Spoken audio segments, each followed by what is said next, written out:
Welcome to another episode of Barn Songs. Tonight I have Jim Keegan of Bird, Savage and Bird. Hello, Michael. How you doing, buddy? I'm doing well, man. Considering. Weird times. Yes. Weird times. I had to break out past the National Guard to get here, but I got the car through the parking lot. We're good. Yeah. So my way of explaining it to my son is that it could turn into the end of E.T. That's the only. We'll have the hazmat suits going through the house. Yeah. Flying bicycles, the whole thing. Yeah, that's the only frame of reference. Yeah, well, I mean, that works. For a 4-year-old. Very compelling. You know what? Hopefully this doesn't stay with kids, you know what I mean? That's one of the things in my job that I worry about. Yeah. Like, it's hard enough for us. Like, it's hard enough for people that are, been around the block. But like, for kids, this is just so barbaric, you know what I mean? Well, mine, he'll be fine, right? Because he's just staying home with his mom. Oh, yeah. But, yeah, kids in school, yeah. you worry about the kids that need the school lunch. Right. You know, things like that. Right. When they're not getting that every Oh, I day. mean, even that's huge, obviously. You know? Psychologically, though, I mean, it's just a crappy thing to have to go through. Especially if your parents aren't very level-headed. Yeah. Which isn't to say that it's not dangerous, but... No, I mean... I've literally heard people talking about, well, I think I need to buy a gun. And I'm like, no. that seems like the wrong Yeah. train of thought right now. Where is that virus? Yeah, absolutely. Like Yosemite Sam. That's crazy. With a petri dish. I mean, all our families are dysfunctional. You throw a little pandemic in the mix, and, some alcohol, things could get crazy. Yeah, it doesn't take much. But we're going to do what we got to do. We're going to get through it. And, carry on. I'd like to get out and see some music one of these days. It's like killing. I was going to see this band, this electronic rap duo from England. The Sleaford Mods, who I love. They had to cancel it, right? I couldn't believe they were coming to Phoenix. I was like, oh my God. Yeah. I'm going to go see Sleaford Mods at Crescent Ballroom. It's canceled. They didn't even postpone it, right? Like it's No, just canceled. And then Malkmus is playing, I think, July 3rd at Crescent. That won't happen. Yeah. And his new record, by the way. I haven't listened to it. Traditional Techniques. It's him with an acoustic guitar. No, yeah, but right? it's the guy from the Decemberists. I forget his name. Chris Funk, I think. Okay. He plays like most of the leads, and he plays a lot of like strange stringed instruments, like Middle Eastern stuff, and there's all sorts of weird drumming, and it's got some trippy electronic sounds, and then there's a stand-up bass and a guy playing a trap. It's great. It's great. I've heard it's good. It's great. It really is. It's great. It's the best. I lost touch with him. I don't know, 2002 maybe. I think all his solo records are good. I know. And the Jicks. Yes, absolutely. Yeah. Well, the one that I got back into was Sparkle Hard by the Jicks, which is like 2-3 years ago. And I listened to it and I was like, man, I miss this guy. I love this record. Yeah. And then he had that weird electronic one, the bedroom rap. I didn't get that. Yeah. But this new one is stunning.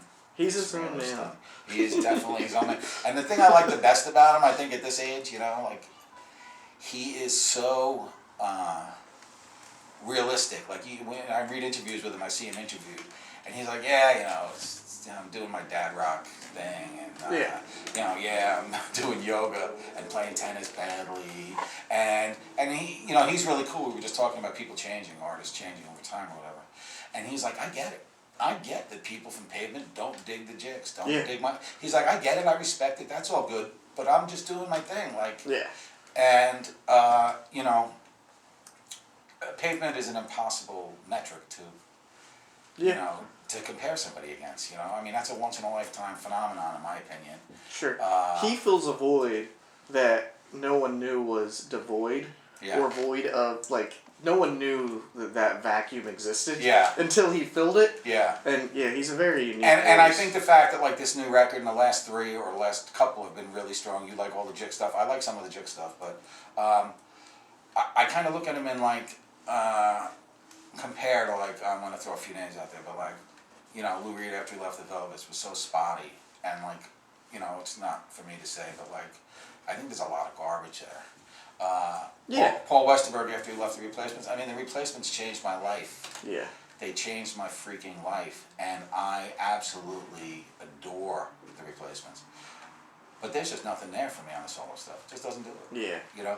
So I think the fact that he's still grinding and doing stuff, and he's very humble, and he's very realistic, and he's very grounded and family oriented, which I think is cool because it's not cool.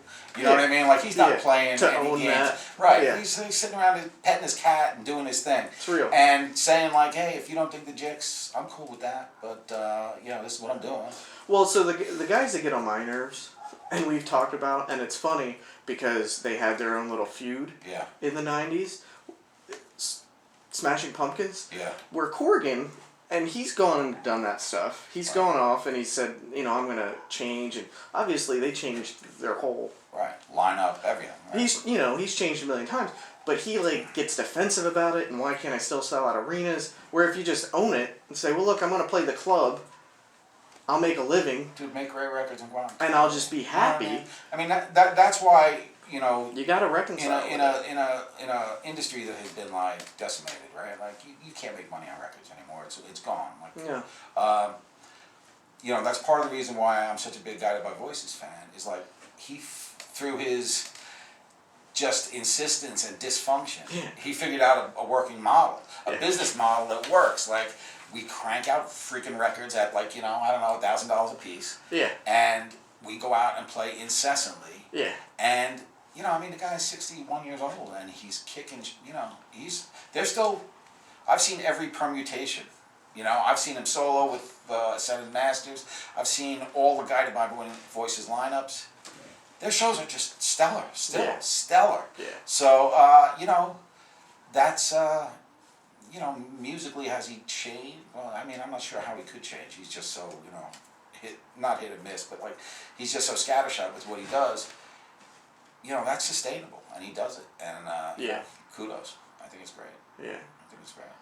Do you think with a band like Guided by Voices, it's an element of quantity over? Not to say that everything they put out isn't catchy, because they're just 1.5 minute songs that will be stuck in your brain. I'm not the one to say. What I think I've arrived at is this, and I'll be honest, I don't buy the records that much anymore. No, I'll go see them anytime. Yeah. And when I go see them, the songs that I don't know are beautiful and brilliant and make sense, and then I'll buy the records. Yeah. So. I was just, as I was telling you, I was in the city with my brothers, and, they're into music, but they're not really Guided by Voices guys. They were trying to get me to explain it, and I was like, I can't really explain it. And, I say this, I bow down at the altar, but, half the stuff I don't need to hear.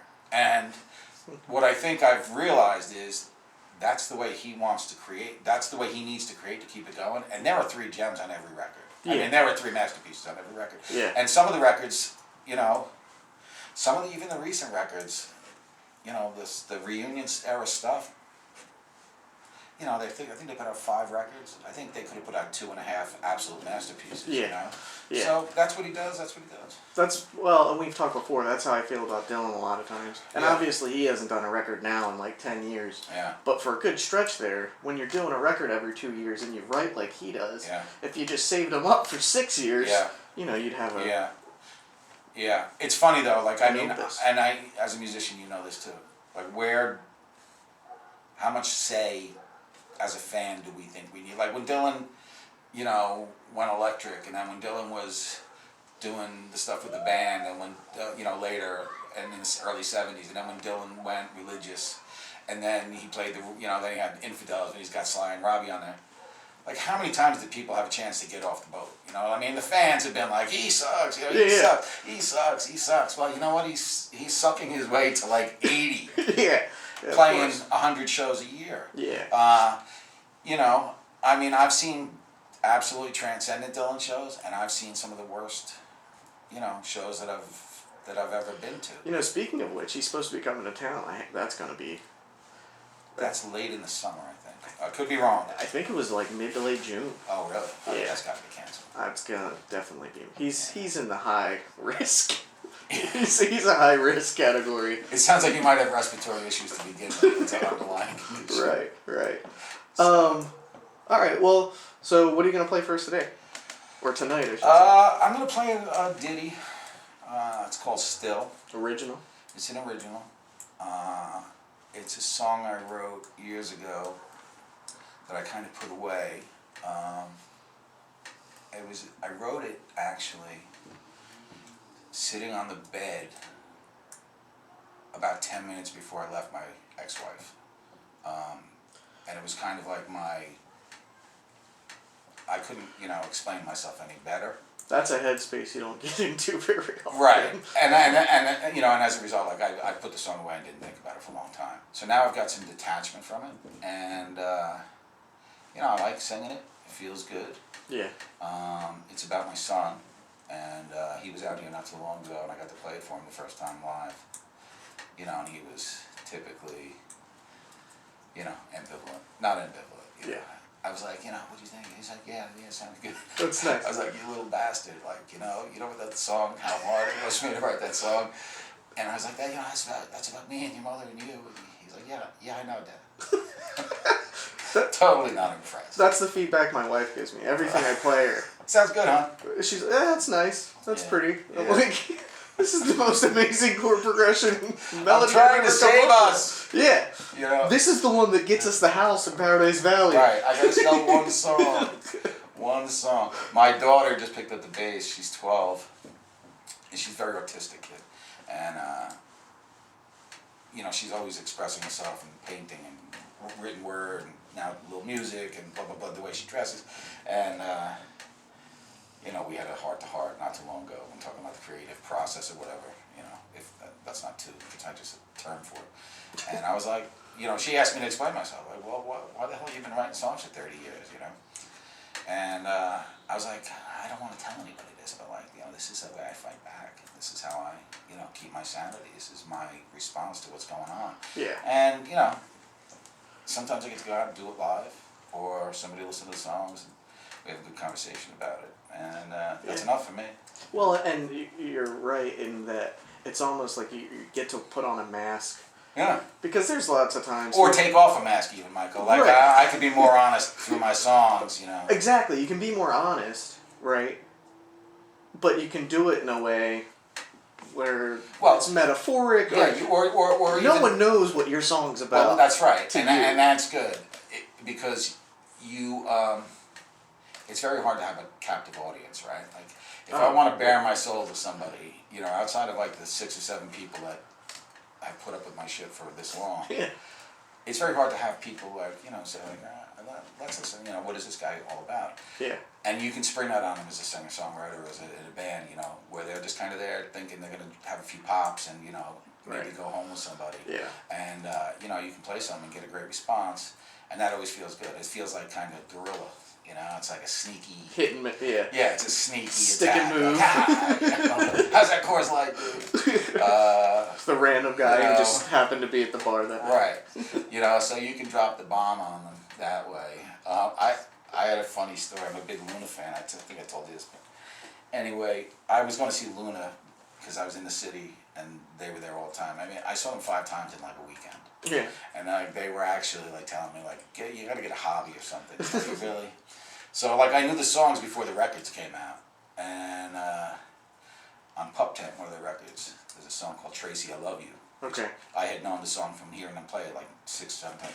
Anyway, I'm talking to Dean, the songwriter, having a cocktail with his wife at the time, and I forget what her name was, Vanessa maybe, it doesn't matter her name. Anyway, the song is called Tracy, I Love You, so I was like, and this gets at what we're kind of talking about. I was like, Tracy, I love you. I was like, your wife's name is Vanessa or whatever. Yeah. It's Tracy. Yeah. And he's like, Jim, it's just a song. So it's like the exact opposite. Like you could either drop the bomb, or you could put something out there that somebody assumes is you dropping the bomb, and it turns out it's just like it's a work of art. It's a bunch of words. It's some chords you throw together that sound good. Yeah. And it's just as valid. Yeah. So. Yeah. And I often use names just because I like the name. Yeah. But it's still probably referencing something. Yeah. Well, we talked about... I'm sorry, I don't mean to monopolize the conversation, but we talked about the Dylan thing. I heard an interview with him, and he's like, yeah. He's like, every pronoun I've ever used, you could just replace with me. He's like, every you, they, she. He's like, it's all about me. Yeah. And I think in a sense that's probably true for everybody that writes songs. Like, you can never... You can change the facts. You can mess with you can mess with the order, you can do all that stuff to kind of sabotage yourself. But there's got to be a connection there, you know. Yeah. I think so. 100%. Yeah. So should I play this little ditty?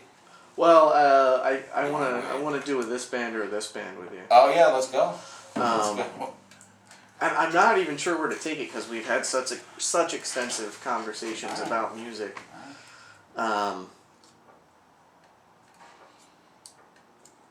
Trying to think of what comes up off the top of my head.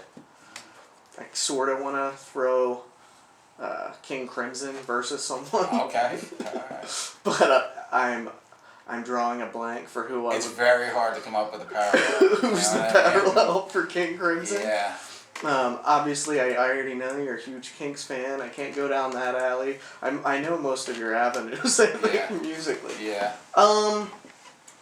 Well, we talked about it. I think I know the answer because you sort of already answered it earlier. But obviously, you love Malcolm's solo. Yeah. Do you love him enough to put him against Pavement? All right, that's a good question. You know, I tend to drift into the hyperbolic as often as possible, especially when I really love something. Sure. You know? But I will say this. I'm trying to sell the new traditional techniques to my brother Dave, who's my Pavement guy. Yeah. I actually, like, quasi-busted him out of a hospital when he had pneumonia so we could go stand in the rain and listen to the Watery Domestic EP by Pavement. I don't know if you ever heard that. It's got Front Words and Texas Never Whispers and all this stuff on it. Yeah. So he's my Pavement guy. So in light of your question, and with a full disclosure about my tendency to exaggerate, I told him the single off the new record, which is called Shadow Band, Okay. which is stunning. Yeah. I said, I think is up there with Crooked Rain, Crooked Rain. Yeah. And at this point in my life, at this point in his life, Malcolmus, that's a pretty staggering achievement, I think. And I'm going to stand by that. So yes, absolutely, there is some stuff in the catalog since Pavement Yeah. that certainly rivals the best of Pavement. And this new record in particular it's a beginning to end, complete, satisfying listen. Yeah. Really great, really great. It's almost bordering on like an ad. Steve, when you see this, love you, brother. I'm sorry about that solo tour where I was heckling you. You know what I don't think he gets enough credit for? Yeah. And one of the things that really drew me in, not initially to Pavement, because I was just like into that stuff, right? Yeah. 90s and whatever. Yeah. But especially what drew me into the solo records is his tones are amazing. Yeah. I mean, the coolest, and they're all so unique. Yeah. And I mean, you know, and it sounds so, you know, it sounds like he's just winging it. Like it's not calculated. And he does that while he sings sometimes. Yeah. I'm like, how the hell do you do that? Like Yeah. he's just. And that's another interesting thing about the new record, is that he's not playing the leads. Yeah. It's this guy from the Decemberists. Yeah. Which brings a whole new kind of thing. You know, I mean, I think it's a very ballsy record, and you know, he's operating at full capacity right now, and that's awesome. It's all anyone can hope for. It's good for us. You know Yeah. what I mean? It's great for him. Like, God bless. Yeah. But you know, filling voids. Like, you know, there are artists that you know, there are artists that kind of just, and you know, I think he's pretty determined not to be one of those guys. Yeah. And that's great. And it was especially refreshing for me, having taken like a 15-year kind of vacation from his head, you know, because you kind of get into that, you know, those kind of absurd lyrics and those crazy chords. It's a thing, yeah. Yeah. You know, he's still got that. This is Yeah. a little more traditional sounding, but it's unpredictable. It's brilliant. Yeah. And I guess, you know, I get a free t-shirt or something at some point from, what's he on Matador? I guess he's on Matador. When he sees this. Yeah. Well, you know what? If it wasn't for the damn quarantine, I'd drive it over. But, You know, the quarantine probably ups your chances because he's probably just sitting at home. the faster I post this. How do we tag it? Yeah. Is that a thing, tagging? I don't know what I'm talking about. The song's called Still. The stars in the sky still spill out your name.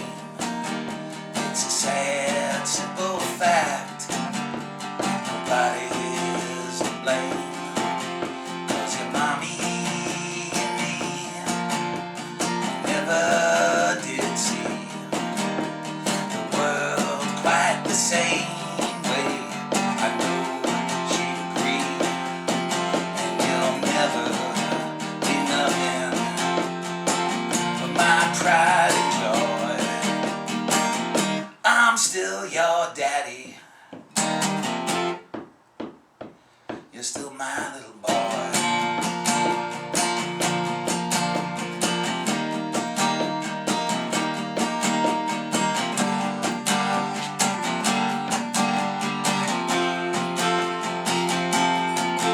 There were nights when I love and need no defense. It was as pure as fresh snow.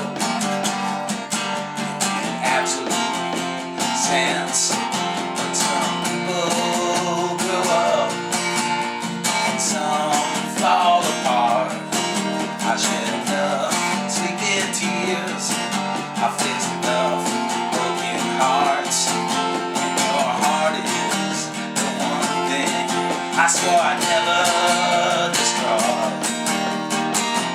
I'm still your daddy. You're still my little boy.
Still your daddy.